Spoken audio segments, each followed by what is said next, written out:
de la maison, dans les quartiers. Parce que ce n'est pas toutes les femmes qui vont à l'hôpital.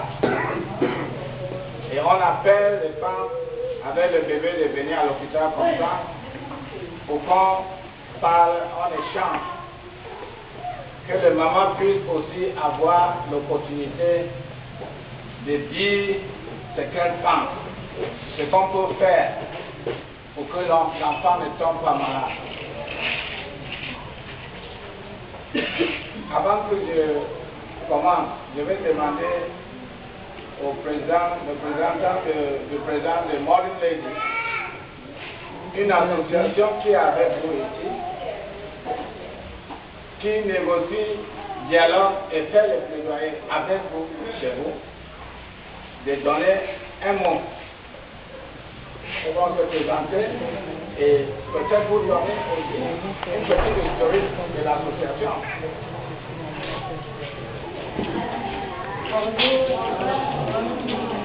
Bonjour les mamans. Je fais partie de la Réunion Moderne. Je suis là depuis 2009. Nous allons parler de vêtements maternels. Moi, c'est Mademoiselle de Charlotte. Je fais partie de la Monédale Fadico.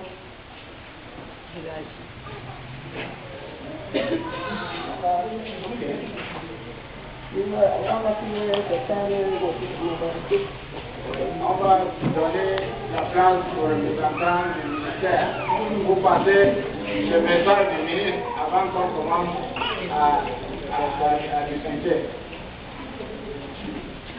Bonjour tout le monde. Les mamans, oyez. Je n'entends pas bien. Les mamans, oyez. Les bébés, oyez. Comment le bébé là entend comme un cri? Voilà. Moi, c'est Madame Guédé. Je suis la représentante du ministère de la Santé. En fait, chaque année, on célèbre la semaine mondiale de l'allaitement maternel. Je ne sais pas si les mamans ont entendu parler de la semaine mondiale de l'allaitement maternel. Chaque année, on la célèbre du 1er au 7 août. Mais cette année, on a décalé parce qu'on va aller jusqu'au fin fond des villages. Des grandes régions, vous voyez comment on a pu voyager pour venir discuter à Bonandale. C'est pour vous parler, pour vous entretenir, pour qu'on soit au courant de ce que c'est que l'allaitement maternel. Le ministère de la Santé, depuis 2005, a signé un code d'interdiction de la commercialisation des laits infantiles. On dit que maintenant, là, on ne doit plus commercialiser les laits de premier âge. Il ne faut plus donner les laits de premier âge aux enfants ni de deuxième âge. Il faut donner le lait maternel. Que dès la naissance, là, quand vous êtes encore sur la table, avant que le placenta tombe là, on vous donne votre bébé, vous le mettez au sein. Même si le sein ne coule pas, vous mettez au sein, ça va stimuler la montée laiteuse et ça va permettre à ce que le placenta puisse vite sortir. Parce que la succion là, ça crée les contractions utérines et le placenta sont là. La seule chose qu'on n'aura pas besoin d'envoyer la main pour sortir le placenta, est-ce que vous comprenez? Et c'est aussi bien pour le bébé parce qu'au début là, quand on commençait à mettre le bébé au sein, le sein là commençait à couler. Et le sein là est jaune. Ça ne veut pas dire que le sein là est gâté. Certaines mamans pensaient que le sein là était gâté, n'est-ce pas? Le sein là n'est pas gâté. Il est jaune parce qu'il est riche non seulement en vitamine A, mais c'est riche aussi en anticorps. Et c'est ça qui constitue le premier vaccin de l'enfant. Cela permet à ce que les selles noires là, comme vous connaissez là, c'est ça qui permet à ce que ça racle tout le tube qui est l'enfant pour que ça puisse sortir.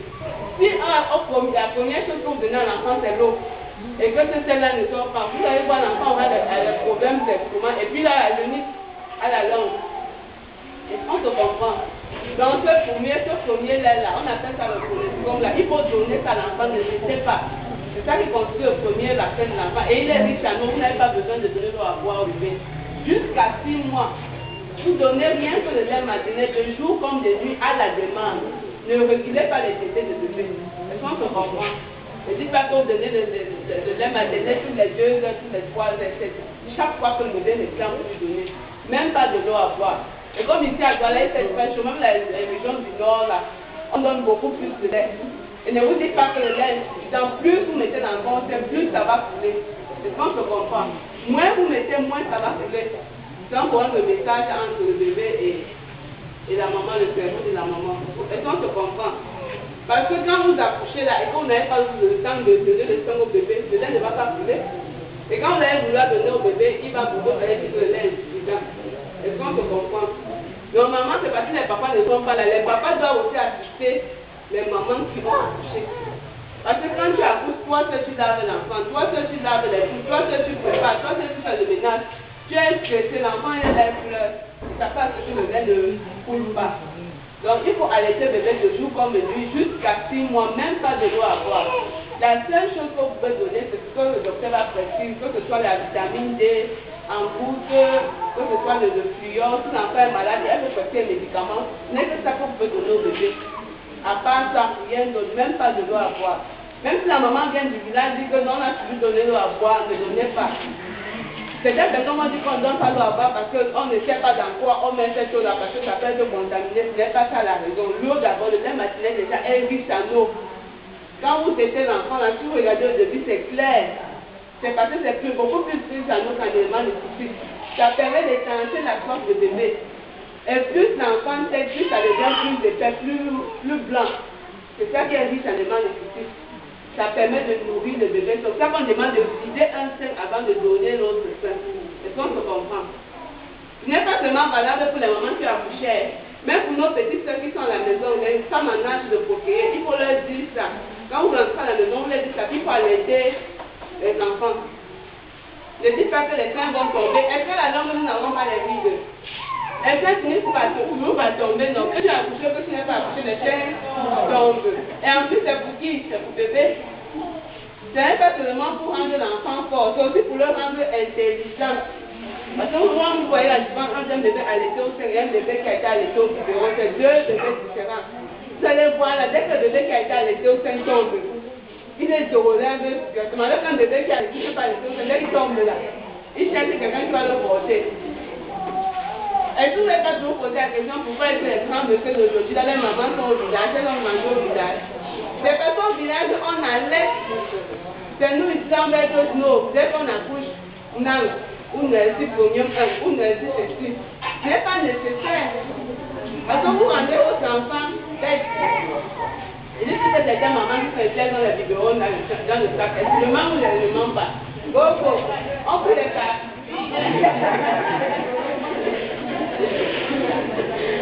On ne va pas oublier par contre que dès que vous allez rentrer là, vous allez mettre la force. Même si vous allez arrêter de donner le sein à l'enfant, il y a la relaxation, ne vous dérangez pas. Le sein là va commencer à couler. Même nos mamans avant là, si peut-être la fille de la maman accouche, elle décède en couche, la maman va allaiter son bébé, elle a laissé son bébé, parce qu'il y avait relaxation. Dès qu'elle mettait l'enfant sein, ça va commencer à couler. Donc ne vous dérangez pas, laissez les bébés. Et c'est aussi bien pour la maman même qui a accouché. Quand une maman a accouché là, elle allaite là, ça réduit les risques de cancer, développement du cancer du sein et des ovaires. Est-ce que vous saviez ça? Ça réduit les risques quand vous allaitez les bébés. Et c'est aussi valable pour la société. Un bébé qui a allaité n'a pas peur de faire du mal à son prochain. Il a de l'amour, il y a de l'amour qui sort de cet enfant-là. Est-ce qu'on se comprend? C'est bien pour la société parce que c'est économique, ça réduit les risques de mortalité en moins de 5 ans. Mais le la vie est très important. Est-ce qu'on se comprend? On devait parler. À partir de 6 mois maintenant, vous pouvez commencer à donner de l'eau à boire au bébé. C'est pas que c'est là. Moi-même, j'ai 2 enfants et je l'ai fait, j'ai pratiqué ça. Je n'ai pas donné de l'eau à boire à mon bébé, à mes 2 enfants. Même moi-même, ma mère est venue à la maison, elle a dit que tu tues l'enfant. Donne-le à l'enfant, elle met le là, le bébé, elle veut donner, je dis que maman laisse, j'arrête ça, elle ne donne pas laisse. C'est dans ça que je fais. Et mon fils et ma fille sont là bien costauds là. Ma fille, elle a 1 an, je suis jamais là à l'hôpital avec elle de maladie. Et même quand l'enfant est malade, quand tu donnes le médicament, quand tu allaites, l'enfant guérit très vite. Go. Parfois même vous voyez les bébés qui sont allaités, là, quand le nez est bouché là, il a le rhume, là, tu n'as pas besoin d'acheter un médicament, il guérit vite, non. Vous avez quand même posé la question. Ça finit très vite, très remarqué ça.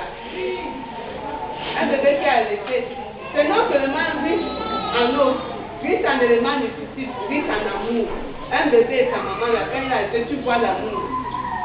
Quand il veut faire quelque chose, la maman le regarde dans son sein, il fait un bel être santé. Alors quand le bébé n'a pas allé, la maman dit laisse ça. Il regarde, il regarde, je laisse ça. Quand tu prends le petit, il va donner à maman, il va donner à la nounou. Donc, allaitez vos enfants, vous avez beaucoup trop d'avantages. Beaucoup trop d'avantages. Et on n'oublie pas aussi les moments séropositifs. C'est pour ça qu'on demande de connaître sa sérologie quand on est enceinte. Il faut connaître sa sérologie. Le sida n'est plus une maladie qu'on disait avant que c'est là. Les gens vivent avec, ça fait quoi? Les diabétiques n'est pas que par le sida. Ils prennent les médicaments à vie. Où le problème? C'est une honte. C'est même pas une honte. Tu peux porter ton enfant dans ton ventre sans problème. Tu as accouché un enfant séronégatif sans problème. Et tu allais devant un peu de vomir. Et tu allais ton bébé sans problème. Mais on dit que quand une maman est sérologique, qu'elle a accouché un enfant séronégatif, elle peut très bien allaiter. Ma condition, qu'elle sache sa sérologie. Le docteur, elle peut vous dire ça. Tu es suivi pendant toute ta grossesse, tu ne puisses pas transmettre ton VIH à ton enfant. Et même après la naissance de l'enfant, tu peux rester sans problème. On donne les arrêts à la maman, et la maman elle est sans problème. Mais à condition que ce soit exclusif, comme je dis, même pas de l'eau à boire. À partir du moment où vous fichez, c'est que vous allez contaminer votre enfant. Parce que le lait, comme je dis, ça détruit le fil digestif de l'enfant. Quand vous donnez déjà ça, vous détruisez votre fil digestif. Maintenant, vous prenez le sel, vous donnez à l'enfant, le virus va passer, vous contaminer. Soit vous donnez rien que le biberon, si vous voulez, soit vous donnez le lait. Mais vous avez beaucoup plus d'avantages à donner le lait maternel. En plus, c'est naturel. Le lait de maternel fait pour le bébé, le lait de vache pour la vache. Si vous donnez le lait de vache à l'enfant, l'enfant c'est comme une vache. Il faut donner le lait maternel, c'est très important. Est-ce qu'on se comprend? À partir de ce moment, vous pouvez donner de l'eau à boire et donner maintenant d'autres aliments. Mais tu prends des liquides. Là, quand je dis que tu donnes le bonbon à l'enfant, tu dis que le bébé aime ça. C'est par étape. Si tu as le bonbon étape, tu donnes pour que ce soit un peu bouilli. Et il faut donner des bouillies, pas des bouillies plates. Tu vas faire la bouillie d'arachide, de maïs, tu le mets dedans, tu dis que tu as donné la bouillie à l'enfant. Non. Tu mets la bouillie enrichie, que ce soit en soja ou en arachide ou en bouillie écrasée, tamisée, vous mettez dedans. Avec un peu de miel ou de lait à l'enfant, il va boire. Si c'est le riz que tu prépares avec un peu de sauce, tu écrases complètement. Si ça à partir de 6 mois, c'est 9 mois. Tu écrases complètement et tu mets soit la banane, soit la mangue, un fruit soufflé. Et tu donnes à l'enfant à manger. Et il faudrait qu'au début, là, ce soit un peu liquide, ce soit liquide. C'est avec le temps, quand l'enfant grandit, que ça devient un peu épais. Pour habituer l'enfant à comment avaler. Et ça, on se comprend. Et même la maman qui allait doit bien manger. Pas beaucoup manger, bien manger. Pas manger le midi 3 fois, 4 fois par jour. Tu dis, non, tu manges de façon élégante. Tu manges bien. Tu manges 4 repas, tu ne grignotes pas, mais tu prends beaucoup de fruits, d'aliments riches en vitamine A, comme vous voyez là-bas. Vous voyez la fiche qui est là-bas, non? Mangue, papaye, tout ça, les aliments, les carottes, les aliments riches en vitamine A, quand vous allez vous manger tous ces aliments-là, ça va stimuler la montée des teuses. Et vous aurez de lait. Et j'insiste sur plus vous mettez l'enfant, plus ça va couler. Si vous ne mettez pas le lait, ne va pas couler, vous allez dire que le lait est suffisant. Même le bébé qui est malade, il faut beaucoup l'allaiter. Parce que quand le bébé est malade, sa salive là, peut-être là le lendemain de l'enfant, et ça envoie un message au cerveau de la maman pour dire que le bébé est malade. Il faut fabriquer beaucoup plus de lait riche en anticorps. Et vous fabriquez, vous guérissez vite l'enfant. Est-ce qu'on se comprend? Nous sommes ouverts à vos questions. Je vous remercie. Applaudissez pour nous parce que ça va aller.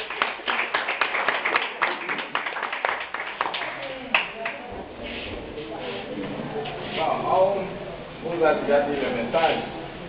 Avant qu'on se sépare, il faut qu'on vous dise que ce qu'on est en train de faire actuellement est fait partout dans le monde entier. Il y a 172 pays qui sont en train de faire ce qu'on a fait ici. On a pris la décision de venir ici à Bonendale parce que nous avons compris qu'il y a beaucoup de mamans, beaucoup d'enfants. Et il y a des difficultés pour atteindre l'hôpital. La mère veut venir, la route est mauvaise. Papa doit vous aider à venir. Vous êtes très chanceux, je vous dis, parce qu'il n'y a qu'à Bonendaya où il y a 2 médecins. Il y a des villages où on cherche même un médecin, on le trouve. Et puis, un avantage que vous avez ici, non seulement l'hôpital est là, la pharmacie est là. Il n'y a pas une autre pharmacie qui vend les médicaments moins chers comme votre pharmacie. Avec 1000 francs, vous devez soigner de maladie. Pourquoi vous n'avez pas d'argent? Vous avez le pari, vous préférez prendre les petites réserves que vous allez donner ça aux pharmacies en ville, qui sont en train de vous donner quoi? Le même médicament générique. La seule différence, c'est que quand vous achetez le médicament dans la pharmacie, vous êtes en train de payer pour le paquetage, pour le contenu. C'est le même médicament. Et ici, comme le médicament est direct, proche de vous, on vous met ça dans un sachet transparent. C'est ça qui réduit le coût. Et si vous regardez le transport que vous payez pour aller à la pharmacie, vous allez voir que le transport là, vous pouvez utiliser pour faire autre chose. La célébration de la semaine cette année est dans 2 cadres. Il y a la stratégie globale que l'OMS et l'UNICEF ont mis en place en 2000. On est en train de célébrer les 10 ans. Il y a la semaine mondiale de l'allaitement qui a commencé il y a 20 ans. Donc, il y a des ans. Et c'est pour ça qu'on ne pouvait pas dire qu'on ne va pas aller dans un coin parce que les autres se lèvent et les femmes qui sont dans le village n'ont pas le même message. On a dit non, on va aller atteindre les femmes là. Parce que le même message que nous avons reçu à Yaoundé. Je vais laisser l'opportunité à monter après de vous entretenir. C'est-à-dire que vous allez faire ce qu'on appelle la restitution du message qu'on vient de dire ici. Celui qui va dire qu'on a dit ceci, on a dit ceci, on lui donne un savant. Et celui qui veut suivre, il ne dit pas ce que l'autre femme a dit, il dit seulement ce qu'elle a aussi suivi pour gagner. Avant que ça se passe, on va faire la photo de famille et on va vous laisser continuer. Je vous remercie.